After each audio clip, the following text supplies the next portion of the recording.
രാമ രാമ രാമ ഹരേ ഹരേ. ഹരേ കൃഷ്ണ കൃഷ്ണ കൃഷ്ണ ഹരേ ഹരേ. ഹരേ രാമ രാമ രാമ ഹരേ ഹരേ. ഹരേ കൃഷ്ണ കൃഷ്ണ കൃഷ്ണ ഹരേ ഹരേ. ഹരേ രാമ രാമ രാമ ഹരേ ഹരേ. ഹരേ കൃഷ്ണ കൃഷ്ണ കൃഷ്ണ ഹരേ ഹരേ. ഹരേ രാമ രാമ രാമ. ഹരേ കൃഷ്ണ. ഹരേ കൃഷ്ണ മാതാജി. പ്രണാം മാതാജി. താങ്ക് യു മാതാജി. ഹരേ കൃഷ്ണ. ഭഗവതേ വാസുദേവായ. ഭഗവതേ വാസുദേവായ. ഓം അജ്ഞാനതിമിരാന്ധസ്യ ജ്ഞാനാഞ്ജനാശലാകയ ചക്ഷുരുന്മീലിതം യേന തസ്മൈ ശ്രീ ഗുരവേ നമഃ. നമോ വിഷ്ണുപാദായ കൃഷ്ണപ്രേഷ്ഠായ ഭൂതലേ ശ്രീമതേ ഭക്തിവേദാന്ത സ്വാമിനിധി നാമിനേ. നമസ്തേ സാരസ്വതേ ദേവേ ഗൗരവാണി പ്രചാരിണേ നിർവിശേഷ ശൂന്യവാദി പാശ്ചാത്യ ദേശധാരിണേ. ജയ ശ്രീ കൃഷ്ണ ചൈതന്യ പ്രഭു നിത്യാനന്ദ ശ്രീ അദ്വൈത ഗദാധര ശ്രീവാസാദി ഗൗരഭക്ത വൃന്ദ. ഹരേ കൃഷ്ണ കൃഷ്ണ കൃഷ്ണ ഹരേ ഹരേ. ഹരേ രാമ രാമ രാമ ഹരേ ഹരേ. ഹരേ കൃഷ്ണ. നിഗമകൽപതരോർഗളിതം ഫലം സുഖമുഖാമൃതദ്രവ സംയുതം പിബത ഭാഗവതം രസമാലയം മുഹുരഹോ രസികാ ഭുവി ഭാവുകാഃ. നാരായണം നമസ്കൃത്യം നരം ചൈവ നരോത്തമം ദേവീം സരസ്വതീം വ്യാസം തതോ ജയമുദിരയേത്. നഷ്ടപ്രായേഷു ഭദ്രേഷു നിത്യം ഭാഗവത സേവയ. ഭഗവതേ ഉത്തമ ശ്ലോകേ ഭക്തിർഭവതി നൈഷ്ടകീ. കൃഷ്ണായ വാസുദേവായ ദേവകീ നന്ദനായ ച നന്ദഗോപകുമാരായ ഗോവിന്ദായ നമോ നമഃ. ഹരേ കൃഷ്ണ കൃഷ്ണ കൃഷ്ണ ഹരേ ഹരേ. ഹരേ രാമ രാമ രാമ ഹരേ ഹരേ.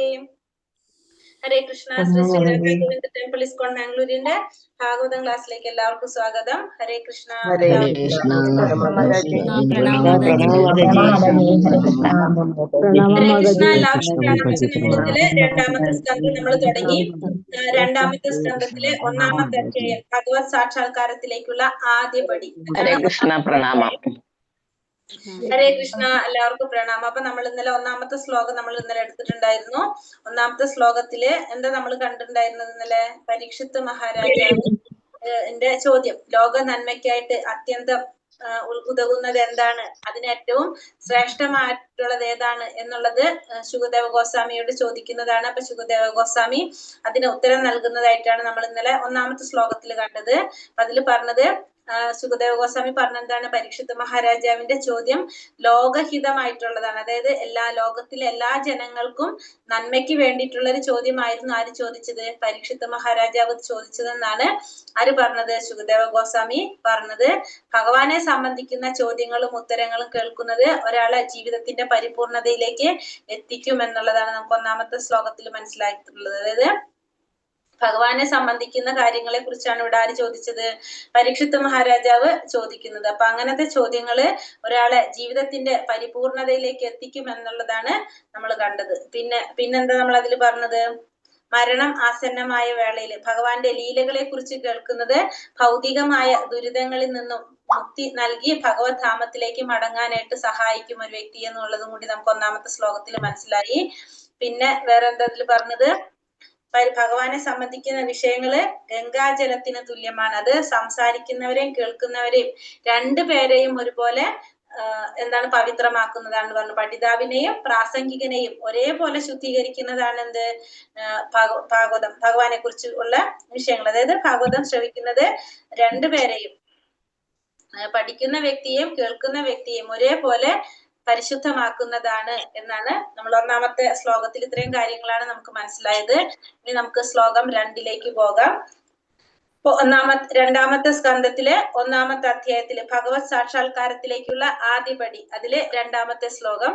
ഓം നമോ ഭഗവതേ വാസുദേവായ. ശ്രോതവ്യാദീനി രാജേന്ദ്ര സന്ധി സഹസ്രശഃ.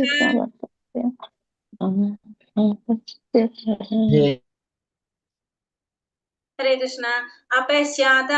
അപശ്യാദാമ अपश्यातामात्मतत्त्वं गृहेषु गृहमेधिनां श्रोतव्यादीनि राजेन्द्र नृणां सन्ति सहस्रशः अपश्यातामात्मतत्त्वं गृहेषु गृहमेधिनां चला ओम नमो भगवते वासुदेवाय भगवते वासुदेवाय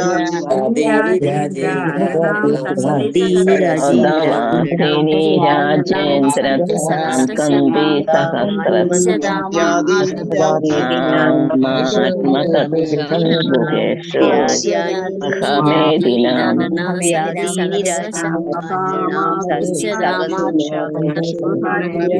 सदावासिनी राजेन्द्र सन्ति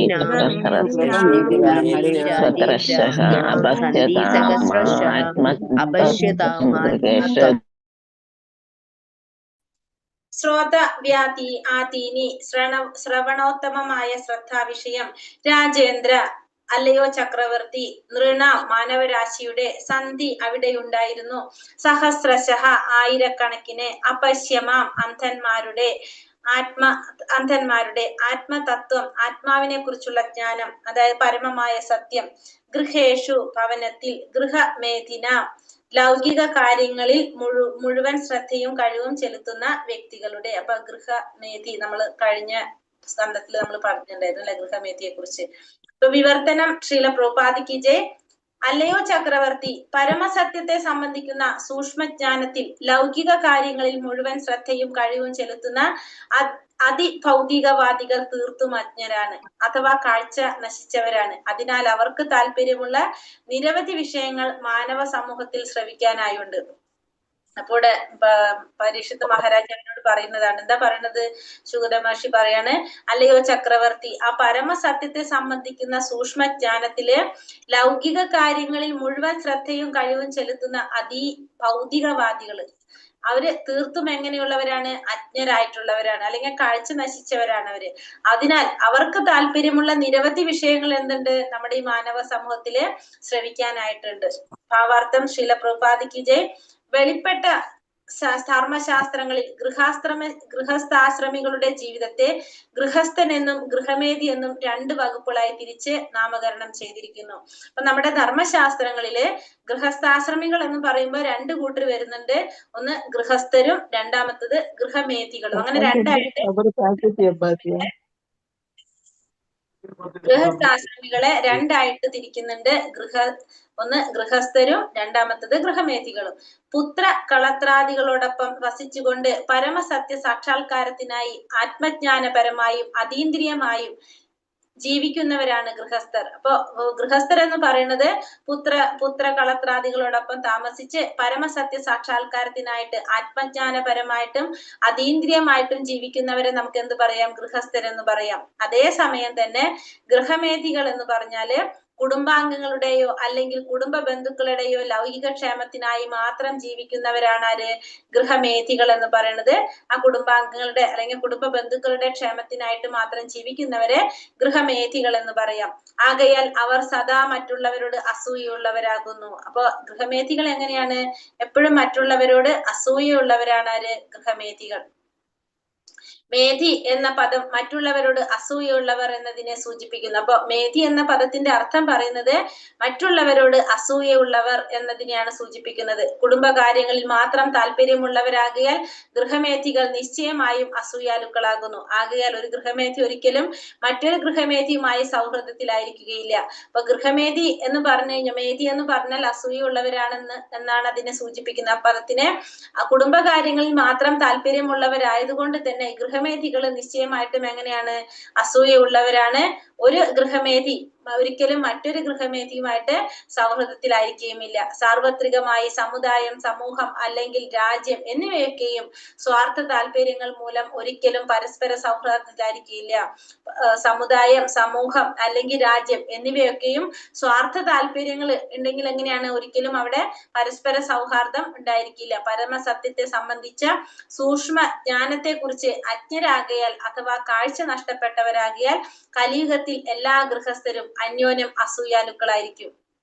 അല്പജ്ഞാനികളായാലും രാഷ്ട്രീയം, ശാസ്ത്രീയം, സാമൂഹികം, സാമ്പത്തികം തുടങ്ങി നിരവധി വിഷയങ്ങൾ ശ്രവിക്കാനുണ്ടായാലും ഭൗതിക ജീവിതത്തിന്റെ പരമ ദുരിതങ്ങളായ ജനനം, മരണം, വാർദ്ധക്യം, രോഗം എന്നീ ക്ലേശങ്ങളെ കുറിച്ചുള്ള ചോദ്യങ്ങൾ ഉന്നയിക്കാൻ അവർ വിസ്മരിക്കുന്നു. യഥാർത്ഥത്തിൽ ജനനം, മരണം, വാർദ്ധക്യം, രോഗം എന്നീ ക്ലേശ ഭരിതമായ അവസ്ഥയ്ക്ക് പരമമായ ഒരു പരിഹാരം കണ്ടെത്തുകയാണ് മാനവ ജീവിതത്തിന്റെ ലക്ഷ്യം.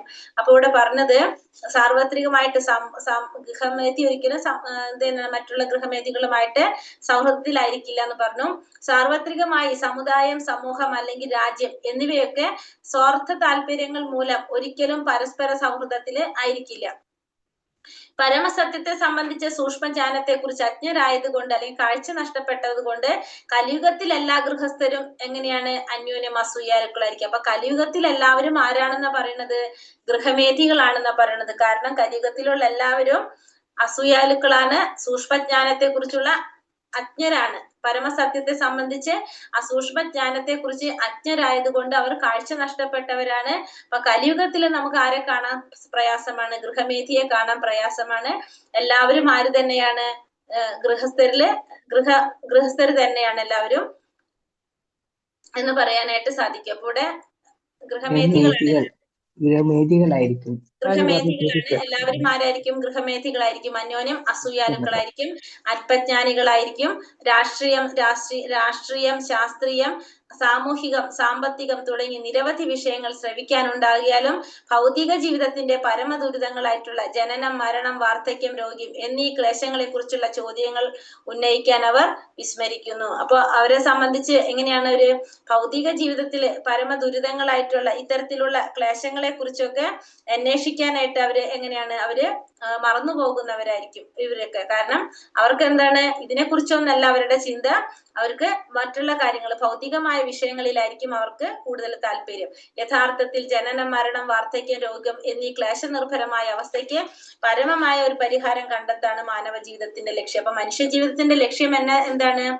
ജന്മ, മൃത്യു, ജരാവ്യാധി. അതിനൊരു പരിഹാരം, ശാശ്വതമായിട്ടുള്ള ഒരു പരിഹാരം കണ്ടെത്താന്നുള്ളതാണ് എന്തിന്റെ ലക്ഷ്യം?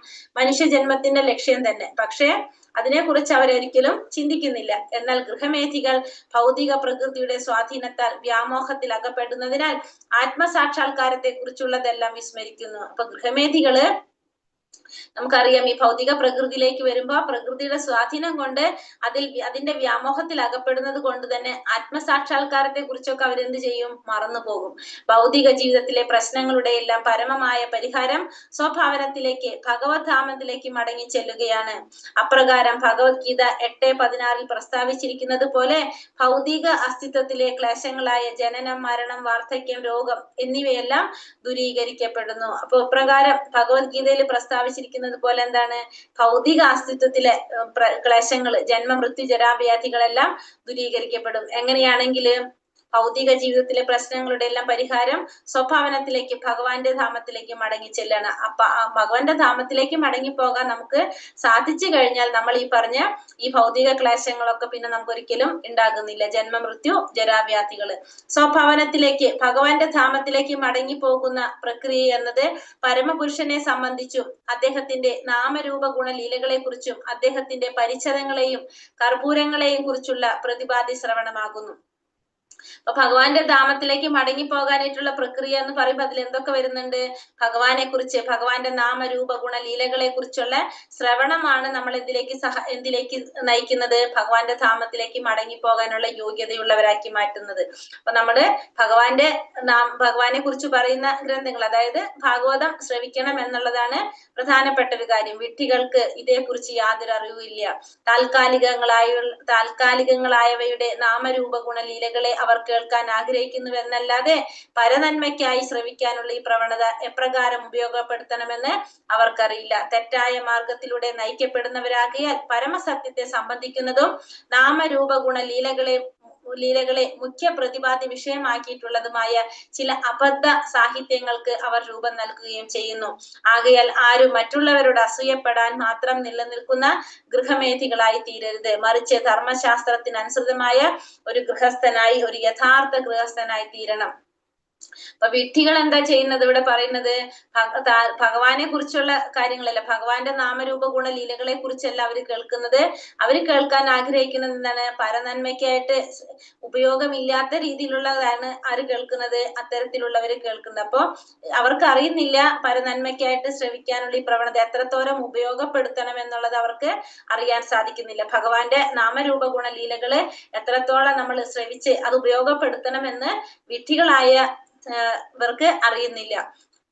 തെറ്റായ മാർഗത്തിലെ നയിക്കപ്പെടുന്നവരായതുകൊണ്ട് തന്നെ ഈ പരമസത്യത്തെ സംബന്ധിക്കുന്നതും നാമരൂപ ഗുണലീലകളെ കുറിച്ച് ഉള്ള മുഖ്യ പ്രതിപാദ്യ വിഷയമാക്കിയിട്ടുള്ള ചില അബദ്ധ സാഹിത്യങ്ങൾ രൂപം നൽകി അതാണ് ആര് കേൾക്കുന്നത്? ഇത്തരത്തിലുള്ളവർ കേൾക്കുന്നത്. അതുകൊണ്ട് തന്നെ ആരും മറ്റുള്ളവരോട് അസൂയപ്പെടാൻ മാത്രം നിൽക്കുന്ന ഗൃഹമേധികളായി തീരരുത്. ആരും എന്ത് ചെയ്യരുത്? ഇത്തരത്തിലുള്ള സാഹിത്യങ്ങളൊക്കെ ശ്രവിച്ചുകൊണ്ട് ആരും ഗൃഹമേധികളാകരുത്. മറിച്ച് എന്ത് വേണം?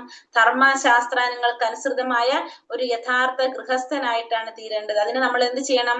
ഭഗവാന്റെ നാമരൂപ ഗുണ ലീലകള് നമ്മൾ എന്ത് ചെയ്തിരിക്കണം? ശ്രവിച്ചുകൊണ്ടേയിരിക്കണം. ഹരേ കൃഷ്ണ. ഓം നമോ ഭഗവതേ വാസുദേവായ. ശ്ലോകം 3. നിദ്രയാ ഹ്രിയതേ നക്തം വ്യവായേന ച വാവയഃ ദിവാചാർത്തേ ഹയാ രാജൻ കുടുംബ ഭരണേന വ നിദ്രയാ ഹ്രിയതേ നക്തം വ്യവായേന ച വാവയഃ ദിവാചാർത്തേ ഹയാ രാജൻ കുടുംബ ഭരണേന വ. ചൊല്ലാം. നമോ നമോ ഭഗവതേ വാസുദേവായ. വാസുദേവായ. ഹൃദയേന ഹൃദയേന ച വാവയഃ ദിവാചാർത്തേ ഹയാ രാജൻ കുടുംബ ഭരണേന വാ. ഹൃദയേന വ്യായേന ച വാവയഃ രാജൻ കുടുംബ ഭരണേന വാ. ഹൃദയേന വായേന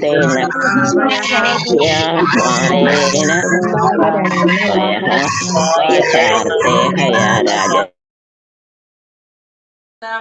നിദ്രയ ഉറക്കത്താൽ, ക്രിയതേ പാഴാക്കി കളയുന്നു, നക്തം രാത്രി, വ്യവായേന ലൈംഗികാസക്തി പൂരണം, ച വ അല്ലെങ്കിൽ വയ ആയുസ്, ദിവ ദിനങ്ങൾ, ച അർത്ഥ ധന ശാസ്ത്ര സംബന്ധിയായ ഈഹയ പുരോഗതി, രാജൻ അല്ലയോ രാജാവേ, കുടുംബാംഗങ്ങൾ, ഭരണേന പരിരക്ഷിക്കുക, വ അല്ലെങ്കിൽ. വിവർത്തനം ഭാവാർത്ഥം. ശ്രീല പ്രഭുപാദിക്ക് ജയ്. വിവർത്തനം: അസൂയാലുക്കളായ അത്തരം ഗൃഹസ്ഥരുടെ ജീവിതകാലം മുഴുവൻ പകലുകൾ ധനസമ്പാദനത്തിലും അല്ലെങ്കിൽ കുടുംബാംഗങ്ങളെ പരിപാലിച്ചും രാത്രിയിൽ ഉറങ്ങിയും അല്ലെങ്കിൽ ലൈംഗിക ബന്ധനത്തിൽ ഏർപ്പെട്ടും ചെലവഴിക്കപ്പെടും. അപ്പോ ഈ അസൂയാലുക്കളായിട്ടുള്ള ഗൃഹസ്ഥരുടെ ജീവിതം എങ്ങനെയാണെന്നാണ് നമ്മൾ ഈ ശ്ലോകത്തില് പറയുന്നത്. ഭാവാർത്ഥം. ശ്രീല പ്രഭുപാദിക്ക് ജയ്.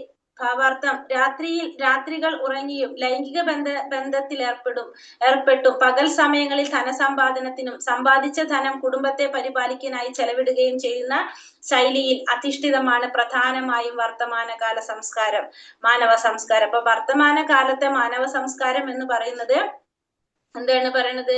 പകല് മുഴുവൻ ധനസമ്പാദനത്തിനും സമ്പാദിച്ച ധനം മുഴുവൻ കുടുംബത്തെ പരിപാലിക്കാനും രാത്രി ഉറങ്ങിയും ലൈംഗിക ബന്ധത്തിൽ ഏർപ്പെട്ടും ആ രീതിയിലാണ് ആരുടെ പോകുന്നത്? മാനവ സംസ്കാരം. ഇന്നത്തെ വർത്തമാന കാലത്തിലെ മാനവ സംസ്കാരം അത്തരത്തിലാണ് പോകുന്നത്. അത്തരം ഒരു മാനവ സംസ്കാര മാതൃക ദണ്ഡനാർഹമാണെന്ന് ഭാഗവത പാഠശാല അനുശാസിക്കുന്നു. അപ്പൊ ഭാഗവത പാഠശാലയിൽ പറയുന്നത് എന്താണ്?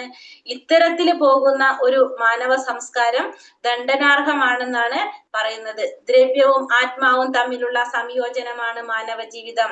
ആകയാൽ ദ്രവ്യത്തിന്റെ കലർപ്പിനാൽ പങ്കിലമായ ആത്മാവിനെ മുക്തിയിലേക്ക് നയിക്കുകയാണ് വേദവിജ്ഞാനത്തെ സംബന്ധിക്കുന്ന മുഴുവൻ പ്രക്രിയയും. ഇതുമായി ബന്ധപ്പെട്ട ജ്ഞാനത്തെ ആത്മതത്വം എന്ന് വിശേഷിപ്പിക്കുന്നു. അതിഭൗതികവാദികളായ വ്യക്തികൾ ഈ ജ്ഞാനത്തെ കുറിച്ച് അജ്ഞരാണ്. അവർ ഭൗതിക ആനന്ദത്തിനായി ധനാർജനത്തിന് കൂടുതൽ താല്പര്യം കാണിക്കുന്നു. അത്തരം ഭൗതികവാദികളെ കർമ്മികൾ അഥവാ കാമ്യകർമ്മികൾ എന്ന് വിളിക്കുന്നു. അവരെ നിയന്ത്രിതരായി മാത്രമേ ലൈംഗിക വേഴ്ചയ്ക്കും സാമ്പത്തിക പുരോഗതി കൈവരിക്കാനും അനുവദിക്കാവൂ. കർമ്മികൾക്കുപരിയായ ജ്ഞാനികൾ, യോഗികൾ, ഭക്തർ എന്നിവരെയെല്ലാം കർശനമായി ലൈംഗിക ആസക്തി പൂരണത്തിൽ നിന്നും വിലക്കിയിരിക്കുന്നു. കർമ്മികൾ ഏറെക്കുറെ ആത്മതത്വജ്ഞാനം ഇല്ലാത്തവരാകിയാൽ അവരുടെ ജീവിതം ആത്മീയ നേട്ടത്തിനുതകും വിധം ഉപകാരപ്രദമായ രീതിയിൽ വിനിയോഗിക്കപ്പെടുന്നില്ല.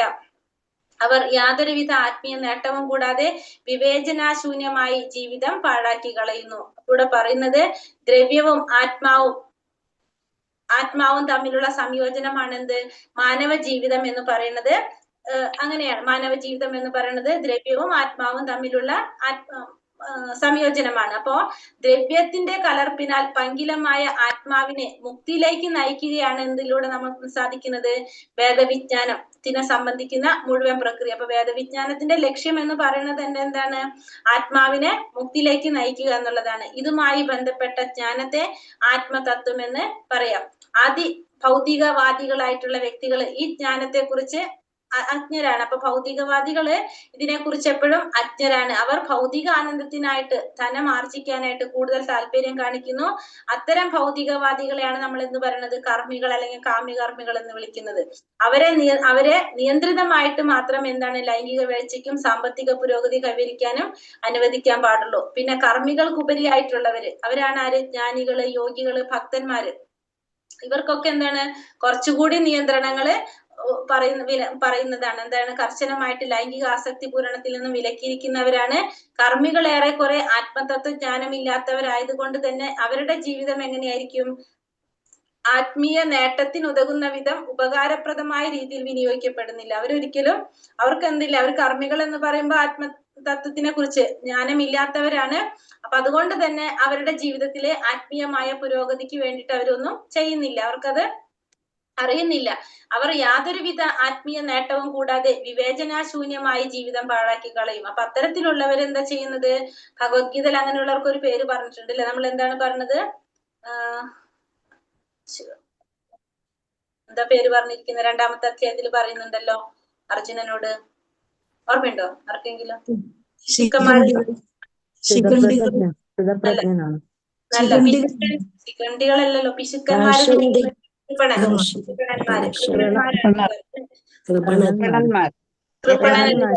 യാതൊരുവിധ ആത്മീയ നേട്ടം കൂടാതെ വിവേചനാശൂന്യമായിട്ട് ജീവിതം പാഴാക്കി കളയാണ് അവര്. കാരണം അവര് ജീവിച്ച് മരിച്ച് സാധാരണ മൃഗങ്ങളെ പോലെ ജീവിച്ച് മരിച്ചു പോകുന്നവരാണ് അവര്.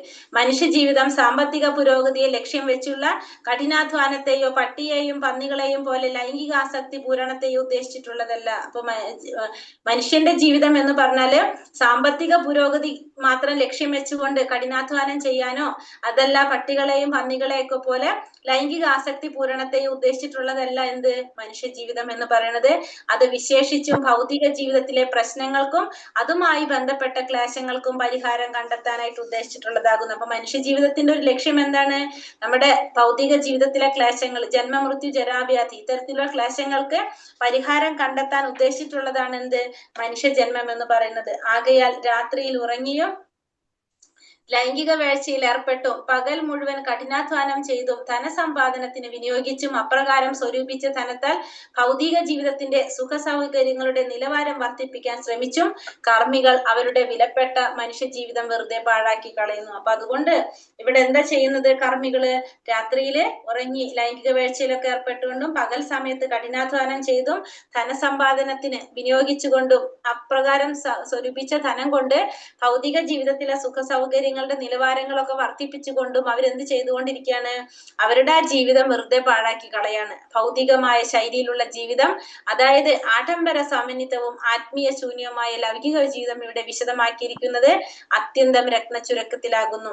മാത്രമല്ല വരദാനമായ മനുഷ്യ ജീവിതത്തെ മനുഷ്യജന്മം വിവേചന ശക്തിയില്ലാതെ വിഡ്ഢിത്തമായിട്ടാണ് പാഴാക്കി കളയുന്നതെന്നും താഴെ വിവരിച്ചിരിക്കുന്നു. അപ്പോ വരദാനമാണ്, നമുക്ക് കിട്ടിയ ഒരു വരദാനമാണ് എന്ത് മനുഷ്യജന്മം എന്ന് പറയുന്നത്. ആ മനുഷ്യജന്മത്തെ നമ്മൾ എന്താണ് വിവേചന ശക്തി ഇല്ലാതെ വിഡ്ഢിത്തമായിട്ട് പാഴാക്കി കളയുകയാണെന്നാണ് ഈ ശ്ലോകത്തിൽ നമുക്ക് പറഞ്ഞു തരുന്നത്. ശ്ലോകം 4. ഓം നമോ ഭഗവതേ വാസുദേവായ. ദേഹപത്യകളത്രാതീഷ്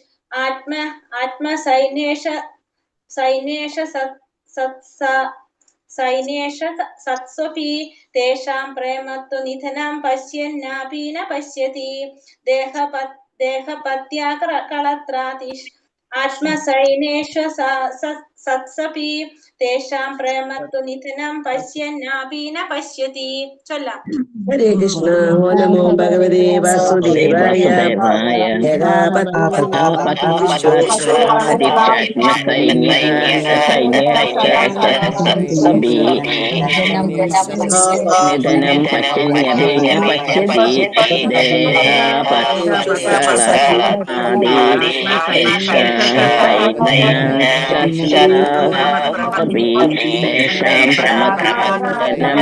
പശ്യന്യപീന പശ്യതി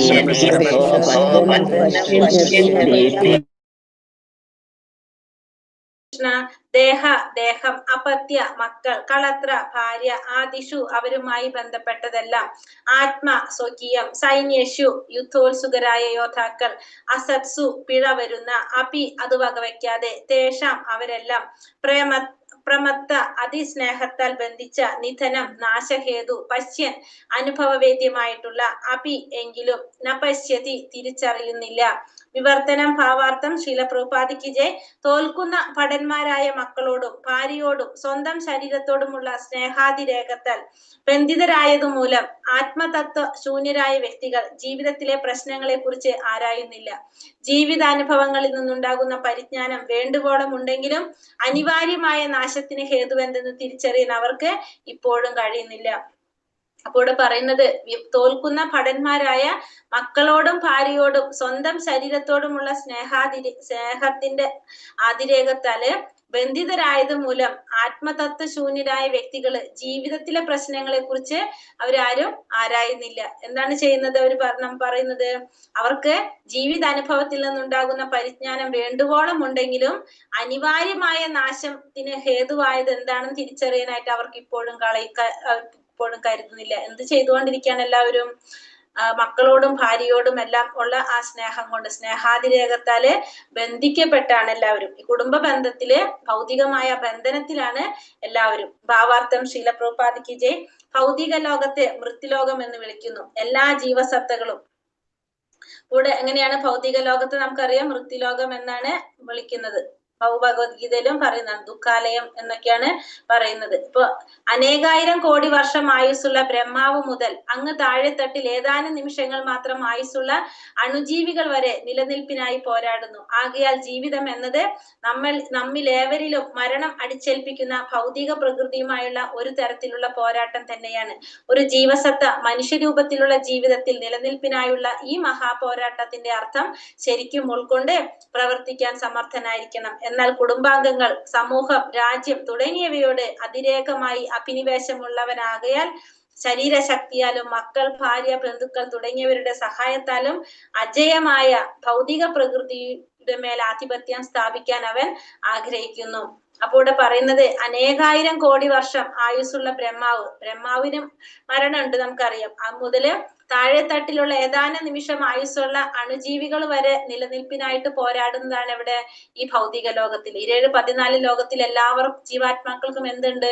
ജനന മരണങ്ങളുണ്ട്. അപ്പൊ ബ്രഹ്മാവിന് മുതല് ഏറ്റവും ചെറിയ ജീവികൾക്ക് വരെ എന്തുണ്ട്? ഈ പറഞ്ഞ ജനന മരണങ്ങളുണ്ട്. ആകയാൽ ജീവിതം എന്നതിൽ നമ്മൾ ഏവരിലും മരണം അടിച്ചേൽപ്പിക്കുന്ന ഭൗതിക പ്രകൃതിയുമായുള്ള ഒരു തരത്തിലുള്ള പോരാട്ടം തന്നെയാണ് എന്ത്? ജീവിതം എന്ന് പറയുന്നത്. ഒരു ജീവസത്ത മനുഷ്യരൂപത്തിലുള്ള ജീവിതത്തിൽ നിലനിൽപ്പിനായുള്ള ഈ മഹാപോരാട്ടത്തിന്റെ അർത്ഥം ശരിക്കും ഉൾക്കൊണ്ട് പ്രവർത്തിക്കാൻ സമർത്ഥനായിരിക്കണം. അപ്പൊ ഒരു ജീവാത്മാവ് എങ്ങനെയാണ് ചെയ്യേണ്ടത്? മനുഷ്യജന്മം കിട്ടിക്കഴിഞ്ഞാല് ജീവിതത്തിൽ നിലനിൽപ്പിനായുള്ള ഈ മഹാപോരാട്ടത്തിന്റെ അർത്ഥം ശരിക്കും ഉൾക്കൊണ്ട് പ്രവർത്തിക്കാൻ സമർത്ഥനായിരിക്കണം. അപ്പൊ ഒരു ജീവാത്മാവ് ആ മനുഷ്യ ജീവിതം കിട്ടിക്കഴിഞ്ഞാൽ നമ്മുടെ ജീവിതത്തിന്റെ നിലനിൽപ്പ് എന്ന് പറയുന്നത് എന്താണ്? ഭഗവാനിലേക്ക് ശരണം പ്രാപിക്കാൻ സാധിക്കുക, ഭഗവാനെ പ്രാപിക്കാൻ സാധിക്കുക, നമുക്ക് ആത്മസാക്ഷാത്കാരം നേടാൻ സാധിക്കുക എന്നുള്ളതാണ്. അപ്പോ ആ അർത്ഥം ശരിക്കും ഉൾക്കൊണ്ട് പ്രവർത്തിക്കാൻ ആര് സമർത്ഥനായിരിക്കണം? ഒരു മനുഷ്യജന്മം കിട്ടിയ മനുഷ്യരൂപത്തിലുള്ള ജീവാത്മാവ് സമർത്ഥനായിരിക്കണം. എന്നാൽ കുടുംബാംഗങ്ങൾ, സമൂഹം, രാജ്യം തുടങ്ങിയവയോട് അതിരേകമായി അഭിനിവേശമുള്ളവനാകിയാൽ ശരീരശക്തിയാലും മക്കൾ, ഭാര്യ, ബന്ധുക്കൾ തുടങ്ങിയവരുടെ സഹായത്താലും അജയമായ ഭൗതിക പ്രകൃതിയുടെ മേൽ ആധിപത്യം സ്ഥാപിക്കാൻ അവൻ ആഗ്രഹിക്കുന്നു. പക്ഷെ ഇവിടെ എന്താ സംഭവിക്കുന്നത്? ആത്മസാക്ഷാത്കാരത്തെ കുറിച്ച് അന്വേഷിക്കാനല്ല അവൻ ചെയ്യുന്നത്. എന്ത് ചെയ്യാണ്?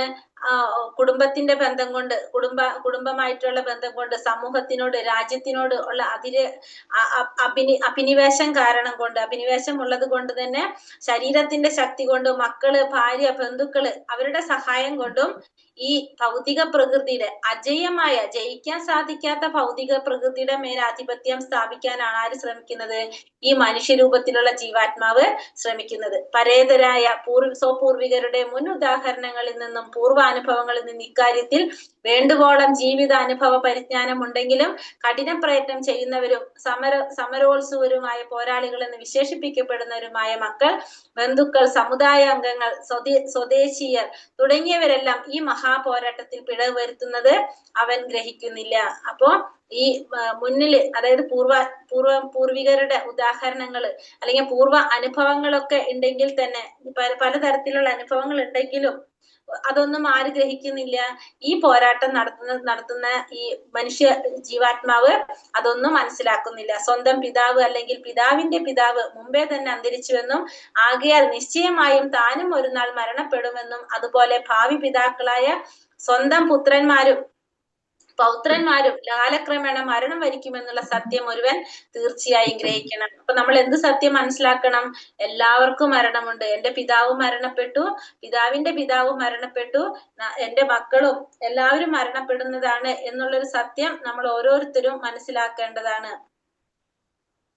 അത് ഒരുവൻ തീർച്ചയായിട്ടും ഗ്രഹിക്കേണ്ടതാണ്. ഭൗതിക പ്രകൃതിയുമായുള്ള ഈ പോരാട്ടത്തെ ആരും അതിജീവിക്കുകയില്ല. അപ്പൊ ഇതിനെ അതിജീവിക്കാനായിട്ട് ഈ ഭൗതിക പ്രകൃതിയുടെ നിയമങ്ങളാണ് അതെല്ലാം. ഈ ഭൗതിക പ്രകൃതിയുടെ നിയമങ്ങളെ അതിജീവിക്കാനായിട്ട് നമുക്ക് ആർക്കും സാധ്യമല്ല. മാനവ ചരിത്രം ഈ സത്യം സംശയലേശമന്യേ തെളിയിക്കുന്നു.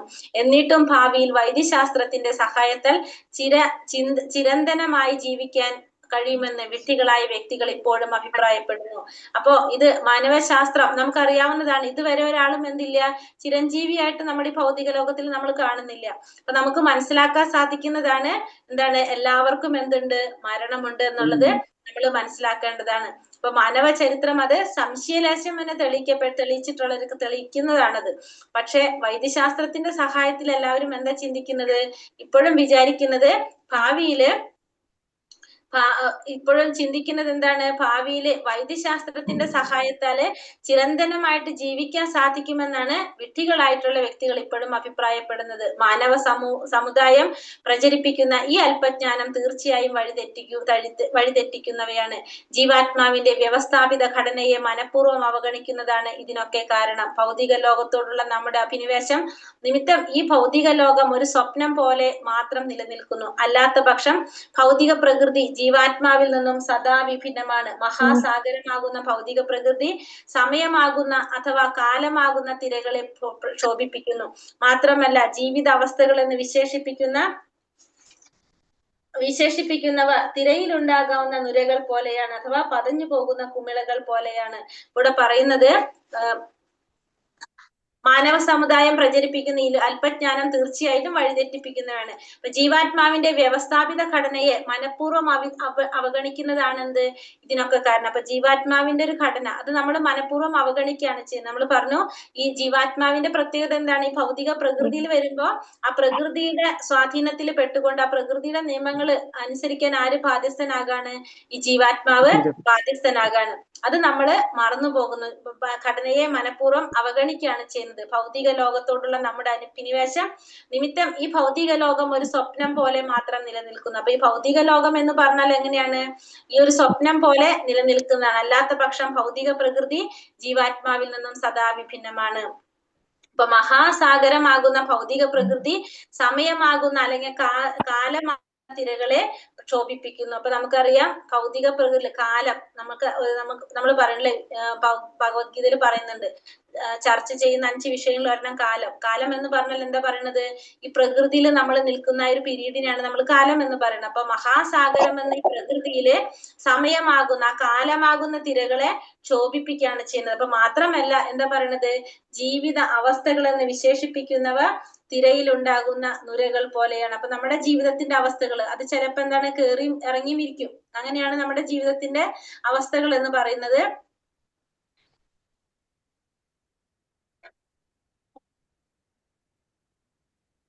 നുരകൾ പോലെയാണ്, അഥവാ പതഞ്ഞു പൊങ്ങുന്ന കുമിളകൾ പോലെ. അവ നമ്മുടെ മുന്നിൽ ദേഹം, ഭാര്യ, മക്കൾ, സമൂഹം, സ്വദേശീയർ തുടങ്ങിയ രൂപങ്ങളിൽ പ്രത്യക്ഷമാകുന്നു. പല രൂപത്തിലും നമ്മളെ മുന്നിൽ പ്രത്യക്ഷമാകും.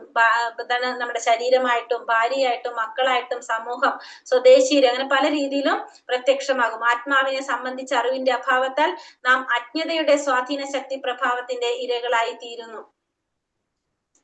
ഇങ്ങനെ ഈ ഭൗതിക ലോകത്തിൽ സ്ഥായിയായി ജീവിതാവസ്ഥയെ അഥവാ അമരത്വത്തെ ചിന്താശൂന്യമായി അന്വേഷിച്ച് മനുഷ്യ ജീവിതത്തിന്റെ വിലപ്പെട്ട സത്വത്തെ നശിപ്പിക്കുന്നു. അതായത് മഹത്തായ കർമ്മോദ്യോഗത്തെ വിലകെട്ടതാക്കുന്നു. അപ്പൊ നമ്മുടെ മഹത്തായിട്ടുള്ള കർമ്മോദ്യോഗം, നമ്മുടെ കർമ്മം എന്താണ്? എപ്പോഴും ഭഗവാന്റെ സേവനമാണ്. അതിനെ വിലകെട്ടതാക്കി മാറ്റാണ് അവിടെ ചെയ്യുന്നത്. നമ്മുടെ മിത്രങ്ങളും ബന്ധുക്കളും പത്നിമാരെന്ന് വിളിക്കപ്പെടുന്നവരും സ്ഖലിതരാണെന്ന് മാത്രമല്ല ഭൗതിക അസ്തിത്വത്തിന്റെ ബാഹ്യാവശ്യതയിൽ അമ്പരക്കുന്നവരുമാണ്. ആകയാൽ അവർക്കാർക്കും നമ്മെ രക്ഷിക്കാനാവില്ല. എന്നിട്ടും കുടുംബം, സമൂഹം അല്ലെങ്കിൽ രാജ്യം എന്നിവയുടെ അയനത്തിനുള്ളിൽ സുരക്ഷിതരാണെന്ന് നാം വൃഥാ ചിന്തിച്ചിരിക്കുന്നു. അപ്പോ നമ്മുടെ മിത്രങ്ങളായാലും ബന്ധുക്കള്, പത്നിമാര് എല്ലാവരും എങ്ങനെയാണ്? എല്ലാവരും നമ്മളെ പോലെ തന്നെ, ആർക്കും ഒന്നും ചെയ്യാൻ സാധിക്കില്ല. പക്ഷെ നമ്മളെ ധാരണ എന്താണ്? നമ്മളെല്ലാവരും ഈ ഇതിനുള്ളില്, അതായത് ഈ ഭൗതിക പ്രപഞ്ചത്തിൽ നമ്മൾ സുരക്ഷിതരാണ്, നമ്മൾ വെറുതെ ചിന്തിക്കുകയാണ് ചെയ്യുന്നത്. പക്ഷെ ആർക്കും എന്ത് ചെയ്യാൻ സാധിക്കില്ല? ആർക്കും നമ്മളെ തമ്മിൽ രക്ഷിക്കാനായിട്ട് ആർക്കും സാധിക്കില്ല. മാനവ സംസ്കാരത്തിന്റെ ഭൗതിക പുരോഗമനം മുഴുവനും മൃതശരീരത്തെ അലങ്കരിക്കുന്നത് പോലെയാണ്. കുറച്ചു ദിവസങ്ങൾ മാത്രം ചിറകടിക്കുന്ന മൃതശരീരങ്ങളാണ് എല്ലാവരും. എന്നിട്ടും മനുഷ്യ ജീവിതത്തിന്റെ സർവശക്തിയും ഈ മൃതശരീരത്തെ അലങ്കരിക്കുന്നതിനെ വൃഥാ പാഴാക്കി കളയുന്നു. സംഭ്രാന്തരായ മനുഷ്യരുടെ കർമ്മങ്ങളുടെ യഥാർത്ഥ അവസ്ഥ എന്തെന്ന് വെളിവാക്കിയതിനു ശേഷം മനുഷ്യന്റെ കർത്തവ്യത്തെ കുറിച്ച് ശുകദേവ ഗോസ്വാമി സൂചന നൽകുന്നു. ആത്മതത്വത്തെ കുറിച്ച് അറിവില്ലാത്ത വ്യക്തികൾ തെറ്റായി നയിക്കപ്പെടുന്നു. എന്നാൽ ഭഗവത് ഭക്തർ അതീന്ദ്രിയ ജ്ഞാനത്തെ സംബന്ധിച്ച് പരിപൂർണ സാക്ഷാത്കാരമുള്ളതിനാൽ, ആത്മതത്വജ്ഞാനമുള്ളതിനാൽ സംഭ്രാന്തരാകുന്നില്ല. അപ്പൊ മാനവ സംസ്കാരത്തിന്റെ ഭൗതിക പുരോഗമനം മുഴുവനും എങ്ങനെയാണ് പറയുന്നത്? നമുക്ക് തോന്നാണ് നമുക്ക് ഭൗതികമായ പുരോഗതി ഉണ്ടായിരുന്നു. ശരിക്കും മൃതശരീരത്തെ അലങ്കരിക്കുന്നത് പോലെയാണത്. കുറച്ച് ദിവസങ്ങൾ മാത്രം ചിറകടിക്കുന്ന മൃതശരീരങ്ങളാണ് എല്ലാവരും. ആ മൃതശരീരത്തിനെ അലങ്കരിക്കുകയാണ് ചെയ്യുന്നത്. മനുഷ്യ ജീവിതത്തിന്റെ സർവശക്തിയും ഈ മൃതശരീരത്തെ അലങ്കരിക്കുന്നതിനെ വെറുതെ പാഴാക്കി കളയാണ് ചെയ്യുന്നത്. അപ്പോ സംഭ്രാന്തരായിട്ടുള്ള മനുഷ്യരുടെ കർമ്മങ്ങളുടെ യഥാർത്ഥ അവസ്ഥ എന്തെന്ന് വെളിവാക്കിയതിനു ശേഷം മനുഷ്യന്റെ കർത്തവ്യത്തെ കുറിച്ച് ശുകദേവ ഗോസ്വാമി സൂചന നൽകാണ്. എന്താണ്? ആത്മതത്വത്തെ കുറിച്ച് അറിവില്ലാത്ത വ്യക്തികൾ തെറ്റായി നയിക്കപ്പെടുന്നു. നമുക്ക് എന്തിനെ കുറിച്ച് ജ്ഞാനം വേണം? ആത്മീയ ജ്ഞാനം, ആത്മതത്വത്തെ കുറിച്ച് ജ്ഞാനം വേണം. അല്ലാത്ത വ്യക്തികള് തെറ്റായി നയിക്കപ്പെടുന്നവരാണ്. എന്നാൽ ഭഗവാന്റെ ഭക്തന്മാർ അതീന്ദ്രിയ ജ്ഞാനത്തെ സംബന്ധിച്ച് പരിപൂർണ സാക്ഷാത്കാരം ഉള്ളത് കൊണ്ട്, ആത്മജ്ഞാനം ഉള്ളത് കൊണ്ട് തന്നെ അവർക്ക് ഒരിക്കലും എന്ത് വരുന്നില്ല? സംഭ്രാന്തരാകുന്നില്ല. അപ്പൊ ഭഗവാന്റെ ഭക്തന്മാർ അല്ലെങ്കിൽ ആത്മീയ ജ്ഞാനം നേടിയവര്, അതീന്ദ്രിയ ജ്ഞാനം നേടിയവർക്ക് എന്ത് സംഭവിക്കുന്നില്ല? അവർ ഒരിക്കലും സംഭ്രാന്തരാകുന്നില്ല. അതില്ലാത്തവരാണ് എന്ത് സംഭവിക്കുന്നത്? സംഭ്രാന്തരാകുന്നത്. ഹരേ കൃഷ്ണ കൃഷ്ണ കൃഷ്ണ ഹരേ ഹരേ, ഹരേ രാമ രാമ രാമ ഹരേ ഹരേ.